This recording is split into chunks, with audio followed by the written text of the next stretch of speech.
Bate-papo das 6. Oferecimento Uniscan, diagnóstico por imagem. Rio Doce Radiologia. Unicor. Conquiste e proteja seus bens com a Pagoto Corretora de Seguros e Consórcio. Seguro e consórcio de tudo para todos. Peça sua cotação. Medicina de primeiro monte em Linhares é na Unicor, um centro avançado de diagnóstico por imagem e fisiologia endovascular, acreditado para tratamento de TAV. Somos especialistas em angioplastias complexas e tratamento do infarto agudo do miocárdio, além de diversos procedimentos de neurointervenção, com equipamentos de última geração e uma equipe altamente qualificada. A Unicor é referência no tratamento de oclusões coronarianas crônicas. Unicor, unidade do coração do Espírito Santo. Sua vida é feita de momentos. Momentos em família, momentos de sonhos, momentos de conquistas, momentos de realizações. E para todos os momentos você pode contar com a Pagoto Corretora de Seguros e Consórcio. Há mais de 25 anos, parceira das melhores operadoras de seguro e consórcio do país. Pagoto Corretora de Seguros e Consórcio. Seguro e consórcio de tudo para todos. Centro Linhares. Ligue 3371-2000 e peça a sua cotação.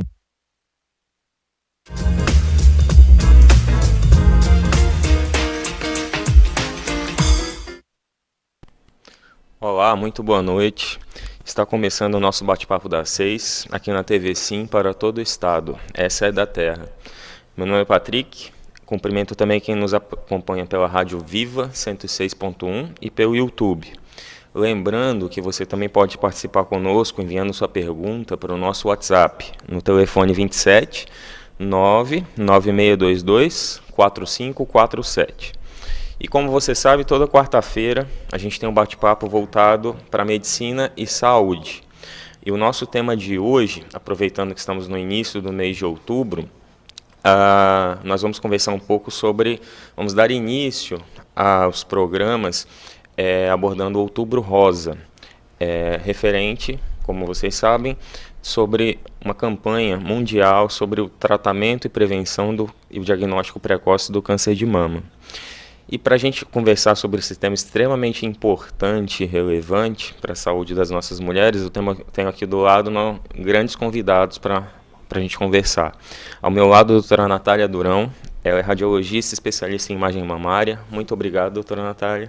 Obrigada pela oportunidade de falar um pouquinho mais sobre o que a gente sabe do câncer de mama em relação a rastreamento, tratamento, tudo que as mulheres precisam saber para continuar se cuidando. Muito bom.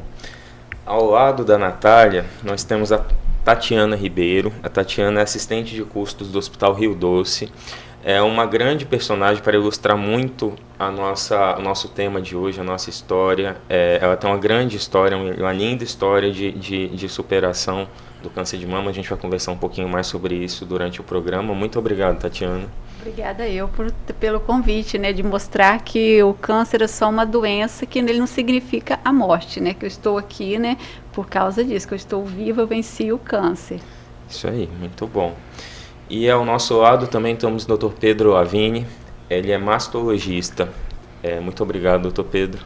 Obrigado, Patrick, é uma honra estar aqui para a gente discutir sobre um assunto tão importante, que é o câncer de mama, tão importante, tão frequente, é o câncer de mama. Muito bom. E eu queria começar sobre o nosso tema exatamente perguntando para o Dr. Pedro sobre um dado muito interessante que ele passou para nós. Esse ano, o câncer de mama ele se tornou o câncer mais frequente. Pela primeira vez, ele ultrapassou o câncer de pulmão em incidência, em prevalência. Queria que você falasse um pouquinho para nós sobre mais esse dado que é tão importante para esse mês, para o Outubro Rosa. Verdade, Patrick. Esse dado foi divulgado pela Organização Mundial de Saúde este ano e pela primeira vez o câncer de mama se tornou o câncer mais frequente, em número absoluto, ultrapassando o câncer de pulmão. Um dos motivos para isso acontecer é que o tabagismo, né, tem diminuído, temos várias campanhas para diminuir o tabagismo e várias campanhas, graças a Deus, para a detecção precoce do câncer de mama.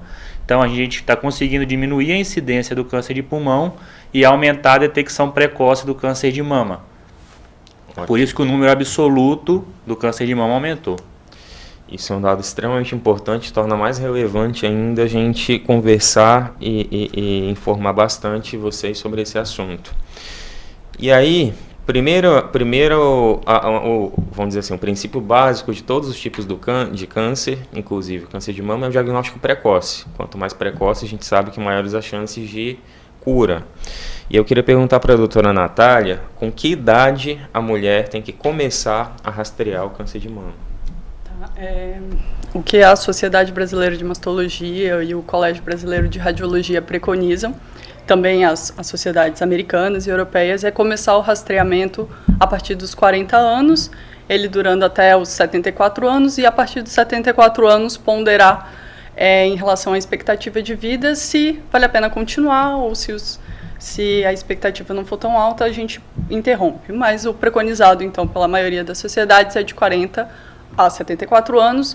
E como que é feito esse rastreio? Esse rastreio é feito com mamografia. Esse é o método validado para rastreamento populacional em pessoas de um risco normal, né? Já que eu estou falando das pessoas sem ser de alto risco. População de alto risco já entra em outra idade. Seria um início mais ou menos com 30 anos, discutido caso a caso, e o que seria preconizado seria mamografia mais ressonância anualmente também. Então tem essas duas populações. O normal, começar a mamografia a partir dos 40 anos. Ótimo. E você tocou num assunto interessante, Natália, essa questão do alto risco. Eu queria perguntar para o Dr. Pedro o que seria esse alto risco, estaria incluído, por exemplo, o histórico familiar. O que é que o histórico familiar influencia? Existem outros fatores além do histórico familiar que a gente tem que considerar para que uma paciente seja de alto risco? Com certeza, Patrick, a história familiar é o que a gente mais pega realmente, né? Se tiver um parente de primeiro grau com câncer de mama abaixo dos 50, ou 2 parentes de primeiro grau, uma história muito rica, resumidamente, assim, né, de câncer de mama, câncer de ovário na família, aí a gente vai suspeitar, sim, que essa paciente tem um alto risco. Tem várias calculadoras que a gente pode usar na internet que estimam o risco ao longo da vida dessas pacientes. E se tiver um risco elevado familiar, a gente pode fazer um teste genético, né? O câncer em geral sempre é genético, mas nem sempre é hereditário. Essas pacientes de alto risco que a gente está falando, familiar, é um câncer que seria hereditário. Então a gente conseguiria detectar algumas mutações genéticas. Existem fatores ambientais também que aumentam muito o risco de câncer de mama, quase ao ponto de ter uma mutação, como é nos casos da radiação de tórax. Então, o paciente que tratou um linfoma, por exemplo, e radiou o tórax, tem um altíssimo risco de ter câncer de mama também. Excelente. E só um outro detalhe que acho que é importante a gente reforçar, nós temos visto em todas as campanhas de câncer de mama, de prevenção de câncer de mama, muitas orientações a respeito do autoexame das mamas, sobre as mulheres fazerem o próprio autoexame das mamas. E aí eu queria, doutor Pedro, ainda que você comentasse um pouquinho para nós sobre essa questão do autoexame, como que você faz essa recomendação no seu dia a dia, como que isso é passado para as mulheres sobre o rastreio. Perfeito, Patrick. Essa era uma recomendação muito usada, muito difundida antigamente, né? Que a paciente se tocasse, durante o banho, todo mês ela se examinasse e se sentisse alguma coisa, procurasse um mastologista. O foco do câncer de mama, do tratamento do câncer de mama, é o diagnóstico precoce. E para a paciente conseguir detectar uma alteração, esse câncer já está um pouco mais avançado. Então, muitas pacientes faziam o autoexame, não sentiam nada, e falavam, eu não estou sentindo nada, então não vou fazer mamografia esse ano. E a mamografia é o único exame que comprovadamente reduz a mortalidade do câncer de mama, justamente porque faz a detecção precoce. Então, o autoexame é fundamental para a mulher se autoconhecer. Mas na questão da detecção do câncer de mama, a principal mensagem desse programa é mamografia. Excelente. Doutora Natália, só queria que você reforçasse, a gente começou falando que o principal exame de rastreio, claro, é a mamografia.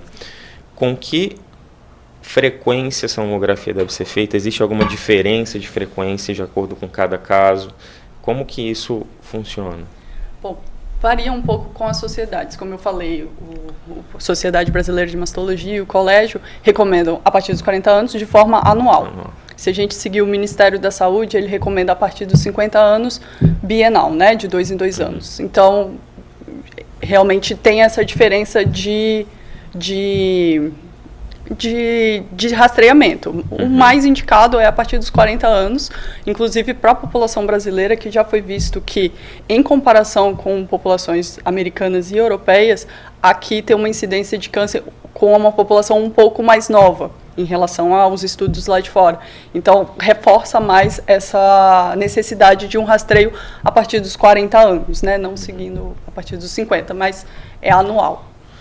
Ótimo, muito bom a gente reforçar essa frequência, que eu acho que é muito importante. E o importante é ser uma frequência anual mesmo, sistemático. Sim. Não é parar 3 anos. O importante do rastreamento, além daquele momento, é todo o acompanhamento por imagem, um acompanhamento evolutivo, né, dessas imagens mamárias.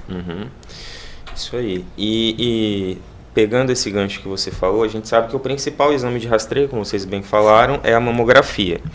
Mas hoje em dia se fala muito de um outro exame que também é feito no mesmo aparelho, normalmente, da mamografia, que é chamada tomossíntese mamária. Sim. A gente até, vou perguntar para a doutora Natália explicar para nós, vou pedir para você explicar para nós qual seria basicamente a diferença entre um e outro. Enquanto isso, vou pedir para a nossa produção passar um vídeo que a gente tem, exatamente mostrando a diferença de imagens e alguns princípios básicos desses dois métodos. Tá ótimo. Em relação à tomossíntese, ela nada mais é do que uma mamografia, só que com várias incidências da mama. A gente faz no mesmo aparelho de mamografia, ou seja, no mamógrafo, a gente faz vários cortes na mama, e com isso a gente monta uma imagem em 3D. A mamografia normal é em 2D e uma tomossíntese é uma imagem em 3D. Então a gente, como está vendo no vídeo, vai passando várias camadas da mama e vai percebendo algumas alterações que, principalmente em mamas mais densas, estariam obscurecidas pelo próprio tecido mamário denso. Então, a gente vendo camada por camada, a gente consegue diferenciar algumas coisas a mais. Por exemplo, nódulos que estariam obscurecidos pelo tecido mamário. E, no caso aí que está mostrando em tela, uma distorção arquitetural, que é um achado muito sutil numa mamografia 2D, que é a normal que a gente faz, e que numa mamografia com tomossíntese, ela passa a saltar aos olhos em alguns casos. Então, facilita e dá alguma certeza a mais ao radiologista para prosseguir a investigação de um achado que geralmente é bem sutil na mamografia normal. Então, é uma mamografia em cortes, né? Como se fosse parecido com uma tomografia. Com suas devidas diferenças. Excelente. E aproveitando esse gancho da tomossíntese, da comparação da tomossíntese com a tomografia, existe, doutor Pedro, alguma diferença, alguma indicação mais formal para a tomossíntese em relação à mamografia habitual, em pacientes de alto risco, considerando essa maior acurácia, essa maior chance de detecção? Certo. A tomossíntese, ela tem principalmente na população de alto risco, ela tem um papel importantíssimo, né? Tem um estudo que mostra que a detecção de câncer nas pacientes com mama densa e alto risco aumenta em 30%. Então é um aumento considerável, justamente por isso que a Natália falou, que com ela a gente consegue fazer a reconstrução 3D da mama e detectar muito melhor muitas alterações que a gente não veria na mamografia. Então, pacientes, por exemplo, com mutação genética, a maioria dos colégios orienta a fazer ou ressonância ou até tomossíntese. Então, para você ver de tão bom que é esse exame. Então, é um exame muito interessante, principalmente para pacientes de alto risco e pacientes de idade um pouco mais jovem, que tem a mama um pouco mais densa. Excelente. E você tocou num tema, Pedro, interessante, que acho que vale a pena a gente comentar um pouquinho já agora. Nós falamos até agora de dois exames principais, né? A mamografia e a tomossíntese. E você tocou no assunto da ressonância magnética de mamas. Eu queria que a Natália explicasse para nós um pouquinho quais seriam as indicações, como que a ressonância entra nesse contexto aí de rastreio e de diagnóstico de câncer de mama. Certo. Em relação à ressonância no rastreamento de populações de risco habitual, ou seja, a maioria da população, ela não está indicada para ser usada como um método de rastreamento. O método é a mamografia. Mas nas populações de alto risco, como o Pedro comentou, nas suas indicações específicas, a ressonância passa a ter um papel muito importante. Tanto que o início do rastreamento é, inclusive, com ressonância. Então, a gente adiciona a ressonância ao rastreamento. Então, seria ressonância mais mamografia a partir da idade, geralmente, ao torno dos 30 anos, né, com algumas diferenças entre o seu alto risco. Mas, então, a ressonância tem uma indicação de rastreio bem específica para alto risco, só que, fora disso, ela tem a sua importância de imagem, muitas vezes para, agora já com o diagnóstico, né, planejamentos cirúrgicos, avaliação de quimioterapia. Então, a ressonância tem 2 nichos, né, o rastreamento e a parte de diagnóstico para avaliação a mais da mama, né, ela sempre traz informações a mais. É um exame muito específico para a mama, que mostra alterações que a gente não vê em outros métodos. Excelente. Eu queria aproveitar, agora que a gente já falou um pouco de rastreio, de diagnóstico, começar a perguntar um pouco da história da Tatiana. Primeira pergunta, Tatiana, queria que você contasse um pouco para nós. Nós falamos até agora de rastreio, de diagnóstico. Como que você descobriu que você tinha câncer de mama? Pois é, doutor Patrick. Normalmente a gente tem alguns sintomas bem clássicos, né? Eu não me enquadrei nesses sintomas, porque eu comecei com uma dor no braço e essa dor, ela foi cada vez aumentando mais. Então, né, todos os anos eu fazia mamografia, que eu não tinha 40 anos ainda. Quando eu descobri o câncer, eu estava com 38 anos. Mas devido à questão das minhas mamas serem pouco grandes, né, a doutora, ela pedia, a partir dos 35 anos, ela já começou a pedir mamografia. Todos os anos, quando eu ia, ela deixava comigo pedido para o próximo ano. Então, 5 meses após eu ter feito a mamografia, eu comecei a sentir essa dor no braço. E isso me incomodava. Aí eu não procurei o médico, eu procurei o Dr. Google. E no Dr. Google, né, alguém lá, né, comentou que uma dor no braço, algo constante, uma dor assim que você não conseguia identificar, poderia ser um câncer de mama. Naquele exato momento, eu me diagnostiquei com câncer. Aí eu peguei esse pedido, depois que eu consultei o Dr. Google, né, na beira de 3 médicos, né, falando isso, né, mas tudo bem, eu sou brasileira, né. Aí eu peguei esse exame e fui fazer. Fiz o exame, eu poderia ter ido pegá-lo, mas eu não peguei o exame. Eu fiquei com medo, não sei. Eu falei assim, vou deixar lá, né? Se der alguma coisa, provavelmente eles vão me ligar. E ninguém me ligou.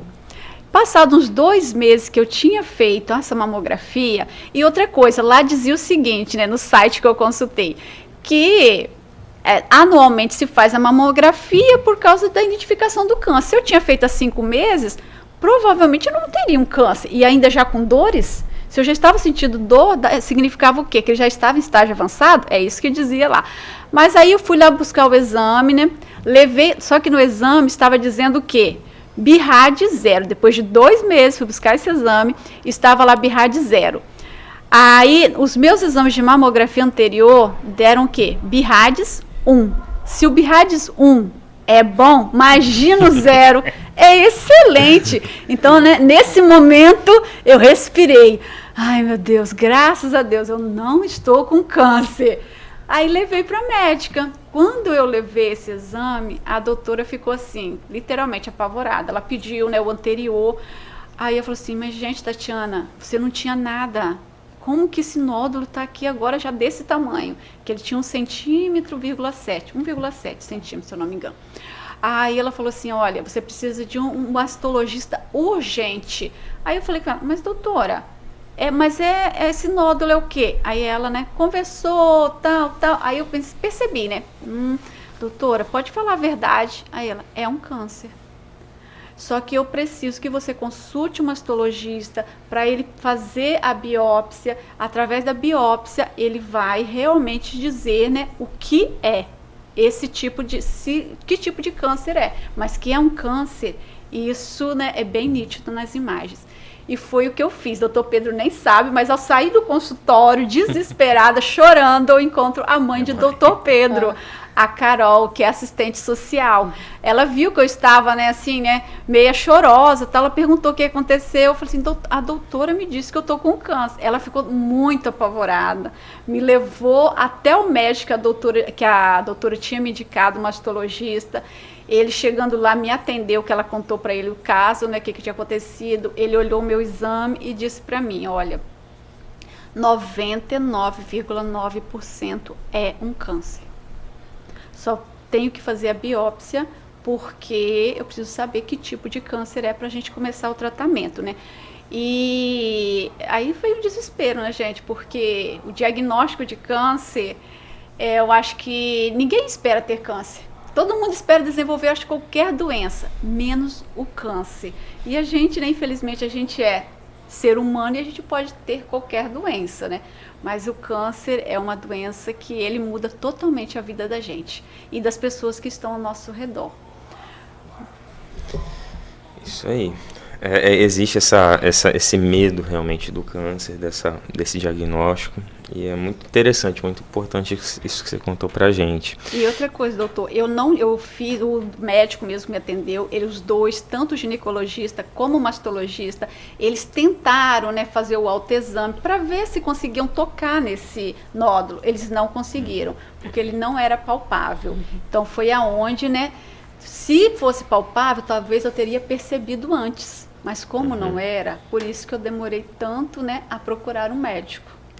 Isso é muito importante, que entra no que o Pedro falou, sobre a questão do autoexame, que hoje em dia não substitui o rastreio anual pela mamografia, que é disparadamente o mais importante. Exatamente. E você falou que você teve, Tatiana, o diagnóstico aos 38 anos, né? Isso. Alguém na sua família tinha história de câncer?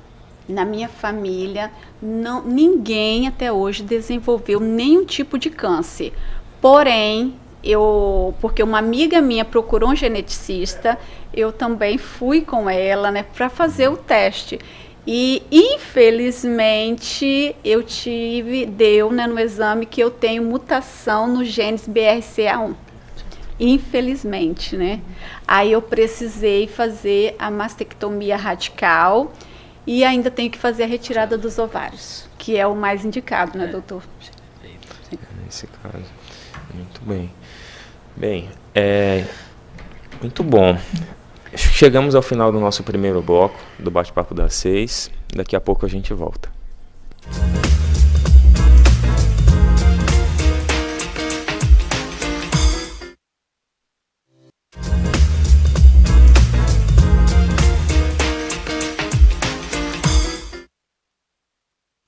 Olá, estamos de volta ao nosso Bate-Papo das 6.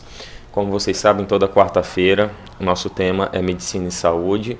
Hoje estamos começando nossa campanha do Outubro Rosa.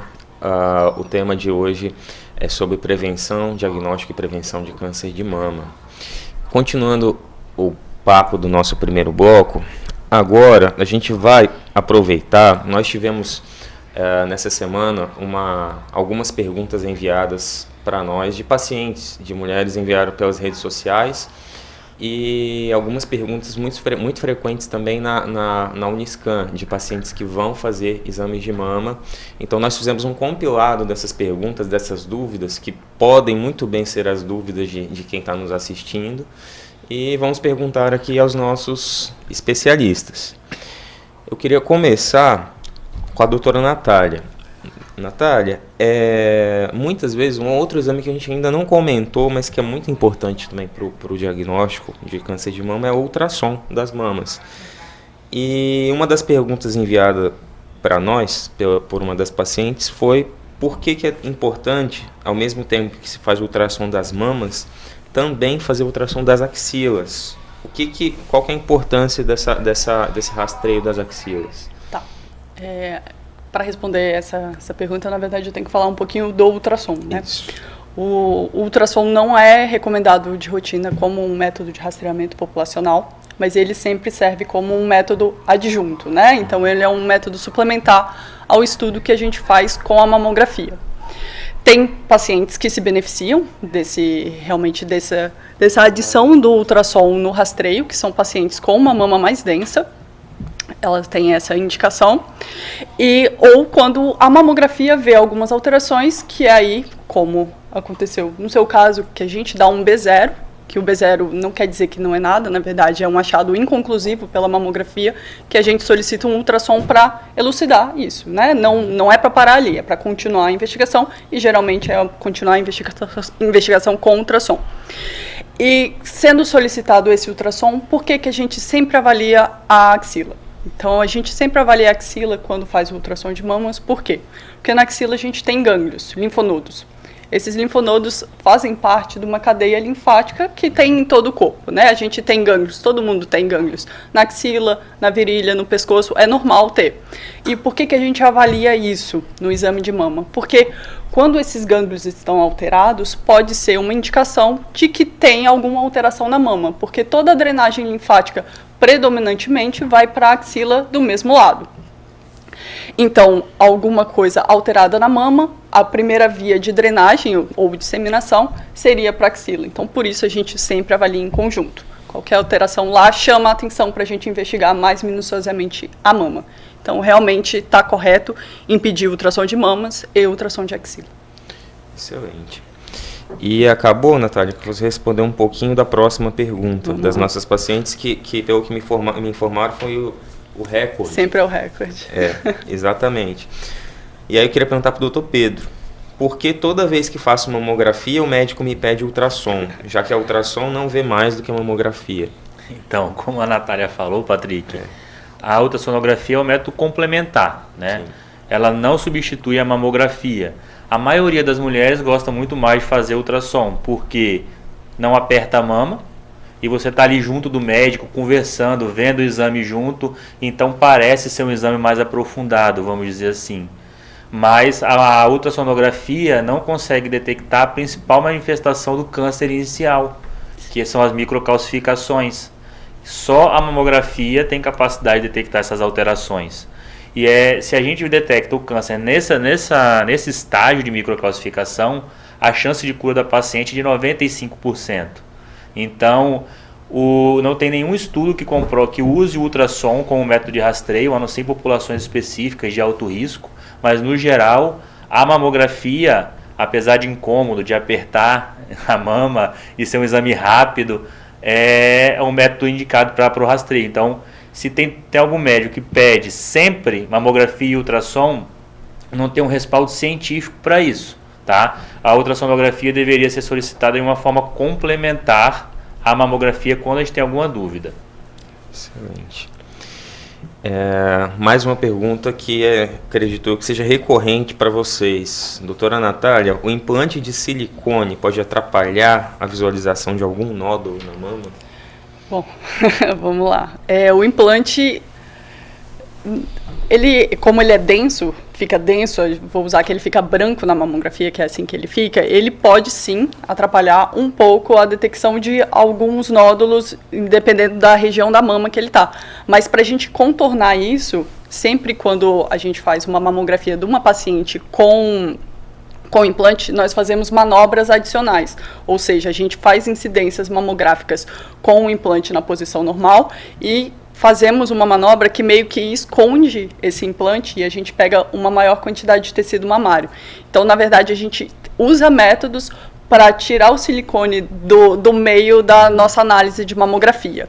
E o que tem visto, né, na verdade, é que o câncer pode ser diagnosticado um pouquinho maior em pacientes que têm prótese, mas isso não influencia no final do tratamento, não muda o prognóstico, por causa desse pequena variação de tamanho e de uma dificuldade que possa acontecer com o uso da prótese, né, nisso. Então, no final, a mamografia continua sendo indicada mesmo em pacientes com implantes como um método de rastreamento, sem dúvida nenhuma. Ótimo. E aproveitando para reforçar, doutora Natália, existe uma outra pergunta também recorrente? Sim. Existe algum risco para a prótese, no caso rompimento, alguma lesão da prótese para quem faz a mamografia? Tá. Sempre é uma discussão, né? Na verdade, o risco teórico existe Existem casos relatados disso, mas é um evento extremamente raro, geralmente associados com próteses mais antigas, talvez por já uma fragilidade que ela vai tendo com o tempo, né? E, na verdade, fica sempre na dúvida se ela já não estava rompida antes e percebeu por estar fazendo a mamografia. Então, de novo, o que eu tenho que reforçar aqui é que todos os benefícios do rastreamento da mamografia superam em muito qualquer risco, qualquer incômodo que a mamografia venha a ter nessas pacientes ou em outras. Excelente. Doutor Pedro, outra dúvida nossa. As mulheres podem fazer mamografia enquanto estão amamentando? Existe alguma restrição, alguma limitação de visualização de algum nódulo pela mama engurgitado pela produção de leite? Poder fazer, pode. Né? A radiação não vai atrapalhar o da mamografia, não vai atrapalhar o aleitamento, mas não é o momento ideal. Né? Como a gente comentou um pouquinho antes, o ideal é a gente detectar microcalcificações. O leite é cheio de cálcio, então a mama fica toda branca quando é mamografada. Então atrapalha bastante a Natália vai saber falar melhor do que eu, mas atrapalha bastante a análise do exame.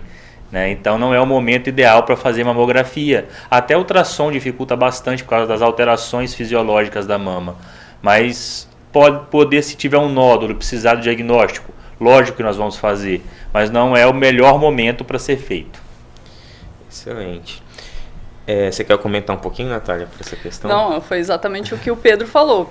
Como o exame de rastreamento, no momento, ou seja, a gente está procurando cânceres iniciais, realmente a amamentação dificulta por aumentar a densidade mamária, que já é uma dificuldade de pacientes com mamas densas. Então, você amamentando, você meio que desenvolve uma mama densa, que diminui realmente a sensibilidade da mamografia. Mas também, como o Pedro falou, se você estiver sentindo algum nódulo, alguma coisa, precisar fazer uma investigação, é lógico que vai fazer a mamografia, independente de estar amamentando ou não. Ótimo.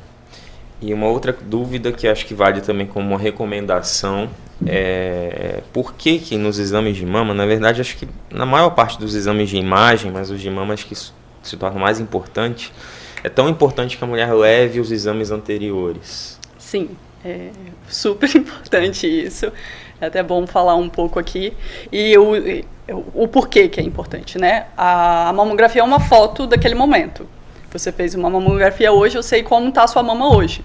Se eu souber como está a sua mama numa sequência de 10 anos, eu sei exatamente como é o padrão da sua mama. Então, qualquer alteração, mesmo que muito pequena, eu vou conseguir detectar no exame de hoje, comparando com os anteriores. E vou achar suspeito e vou prosseguir o diagnóstico, né? Da mesma forma, alterações benignas, que já estão estáveis há 10 anos, eu vou saber que é benigno porque está estável nessa sequência temporal. Se eu tivesse esse exame hoje, só vendo essa alteração hoje, eu teria que fazer exames adicionais para investigar uma coisa que, eu tendo os exames anteriores, eu já sei que está estável e é benigno. Então, super importante, tanto para o radiologista, no meu caso, quanto para o médico que vai receber esses exames. É sempre bom dar uma comparada e eu recomendo para os pacientes levarem todos, não o mais recente, né? Logo o anterior. Se tiver de 3 anos atrás, 5 anos atrás, sempre é muito importante para a comparação. Com certeza. E outra pergunta que acho que é uma grande dúvida, a gente até já comentou isso aqui, mas acho importante reforçar, Natália.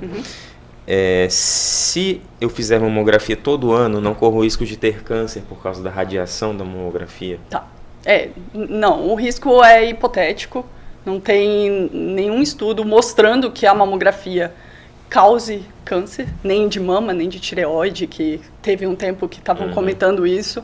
Não, são riscos hipotéticos que calculados em projeções matemáticas, na verdade, por ter essa radiação, e que eu até estava lendo, em 1 milhão de pacientes, risco hipotético, nada comprovado, que em 1 milhão de pacientes, hipoteticamente, poderia causar câncer em 3 pacientes. Também é ínfimo a quantidade de câncer que causaria, visto a redução da mortalidade. Então, de novo, o rastreamento é 1000 vezes melhor do que o custo-benefício dele, nem se compara com qualquer risco, na verdade, hipotéticos, nenhum risco desses comprovados verdadeiramente. Ótimo. E nós já comentamos sobre isso, mas só para a gente reforçar, já que foi uma pergunta também das nossas pacientes, doutor Pedro, até que idade, só para a gente reforçar, até que idade a gente costuma fazer mamografia de rastreio? Certo, Patrick. E em relação ao rastreio, existem várias orientações, né? Sociedade Brasileira, Sociedade Americana, Sociedade Europeia, o Ministério da Saúde. O Ministério da Saúde é em relação à saúde pública, né? Então tem que visar custo e benefício. Aí ela fala que é dos 50, 2 vezes por ano até os 70. Mas todas as outras sociedades orientam a partir dos 40 até mais ou menos 74, ou o que é o que a gente faz na prática do dia a dia, na verdade, é analisar a saúde da paciente. Se a paciente chega lá no consultório, já é com 100 anos e está super bem, lógico que eu vou fazer mamografia.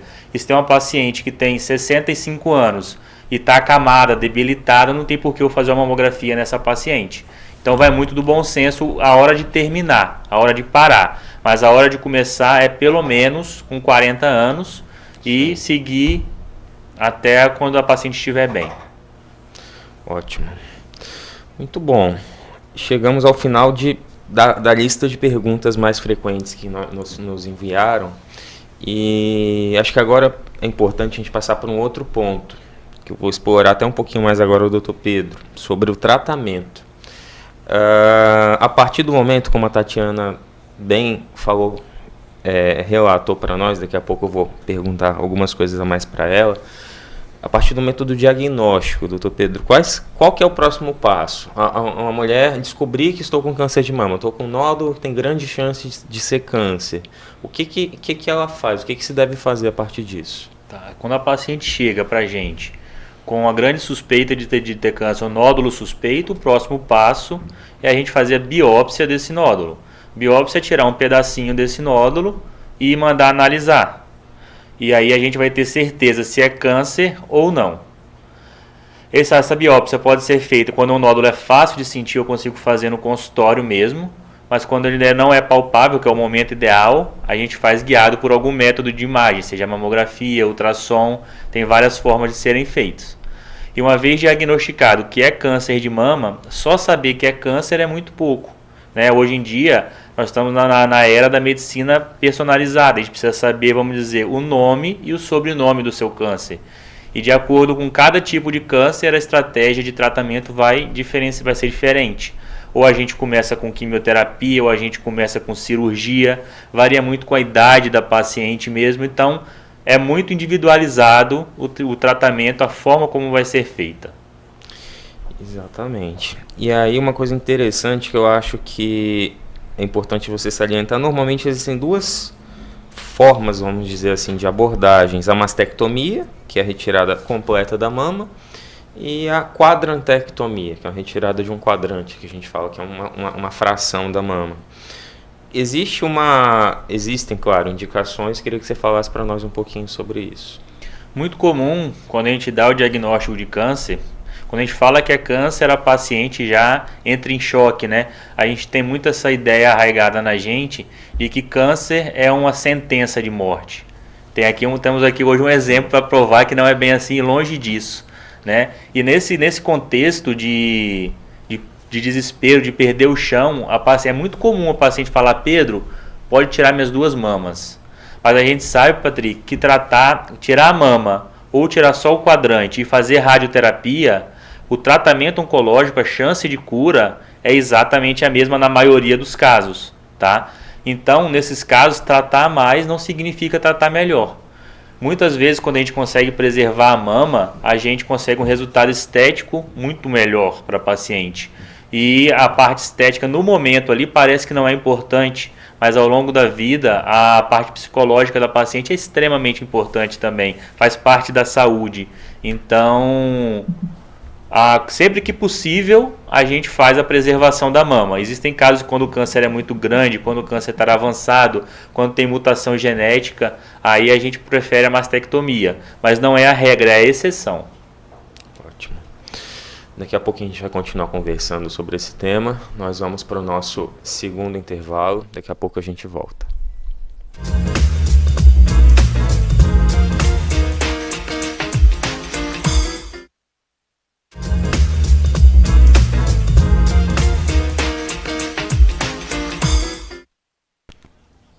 Olá, estamos de volta no nosso bate-papo das 6. Hoje o nosso tema é Outubro Rosa, prevenção, diagnóstico e prevenção de câncer de mama. No nosso intervalo chegou uma pergunta de uma telespectadora que eu vou fazer para a doutora Natália. Acho que é um tema muito interessante a gente reforçar. Por que eu tenho que fazer a mamografia sempre antes do ultrassom de mamas, Natália? Bom, vamos lá. Voltando naquele tema que o que é rastreamento, na verdade, é a mamografia.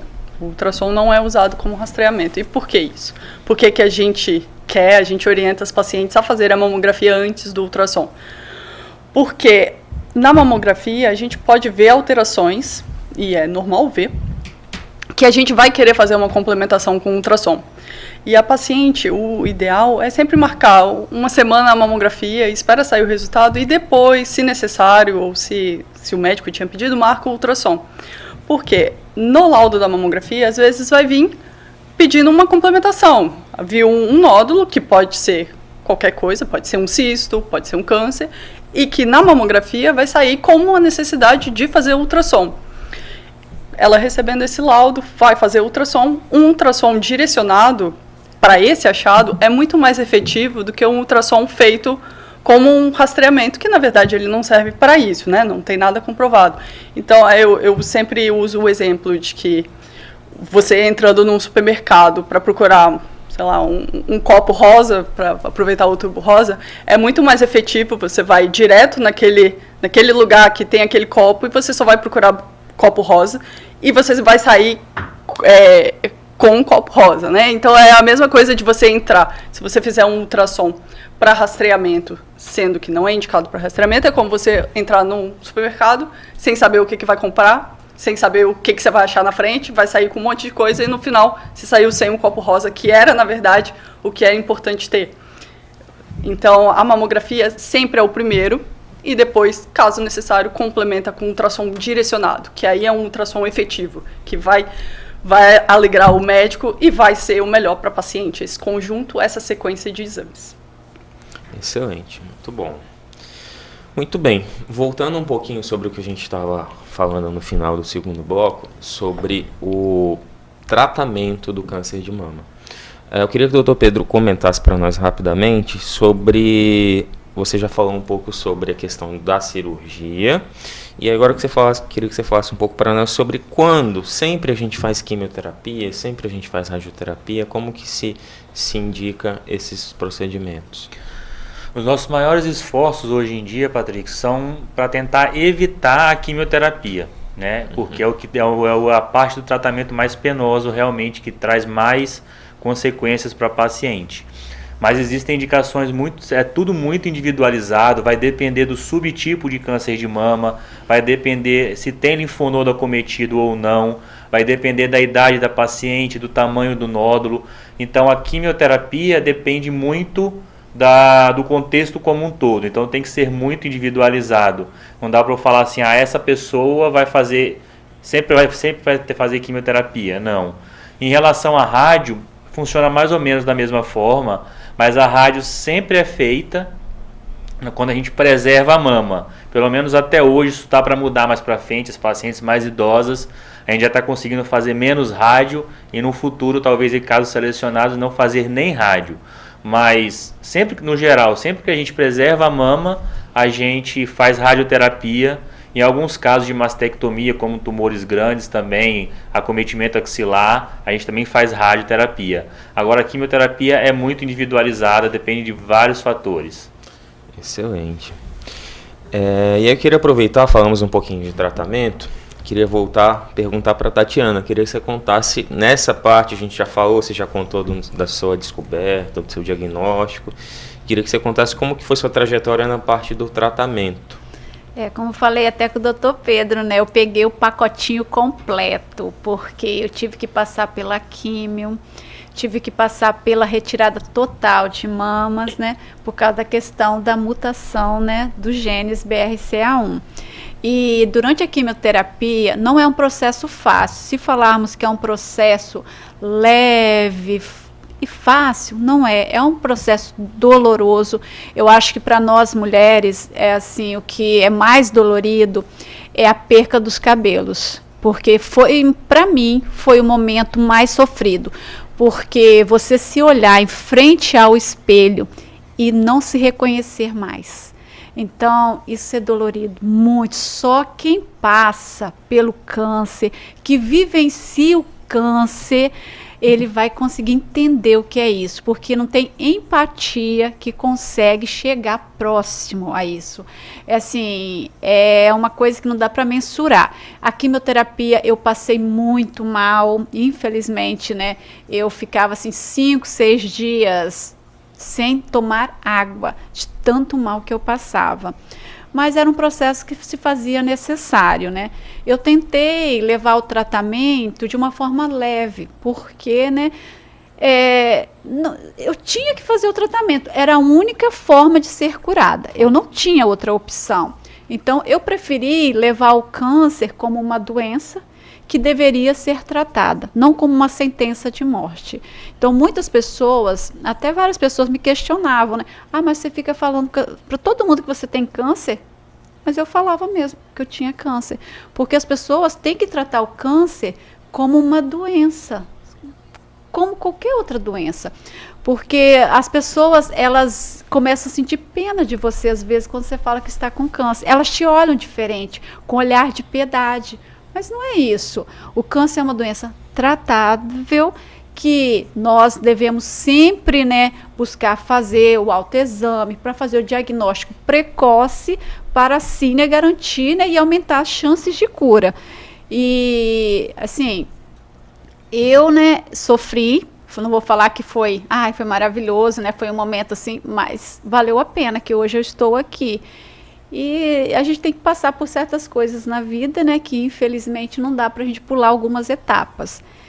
E para as mulheres, né, que são diagnosticadas, tentem levar com leveza, porque se a gente não encarar com leveza, vai ficar mais dolorido o processo. E assim, é um processo inevitável, né?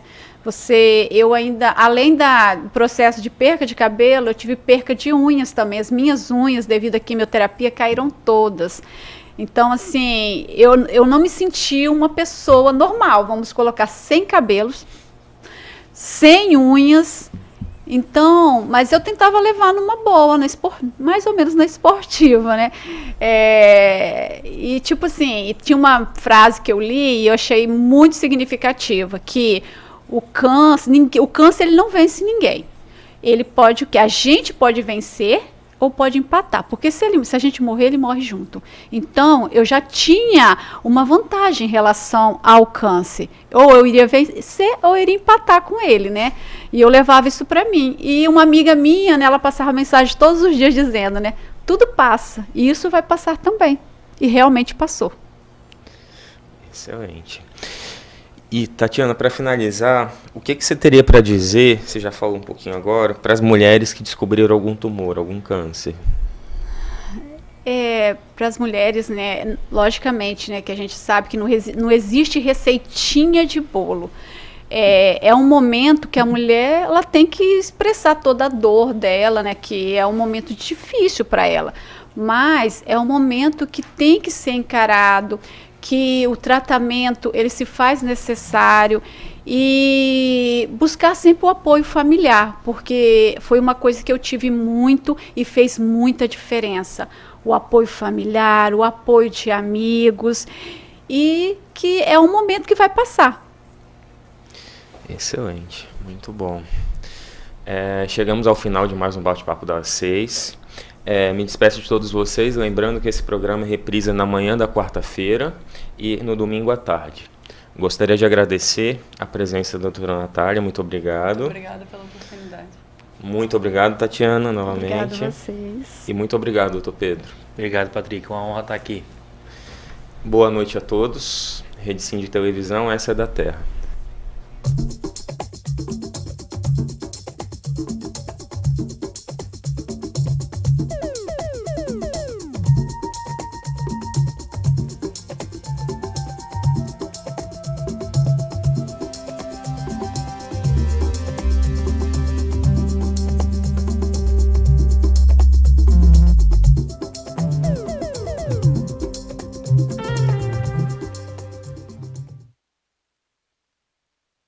Bate-Papo das 6. Oferecimento Uniscan, diagnóstico por imagem. Rio Doce Radiologia. Unicor. Conquiste e proteja seus bens com a Pagoto Corretora de Seguros e Consórcio. Seguro e consórcio de tudo para todos. Peça sua cotação.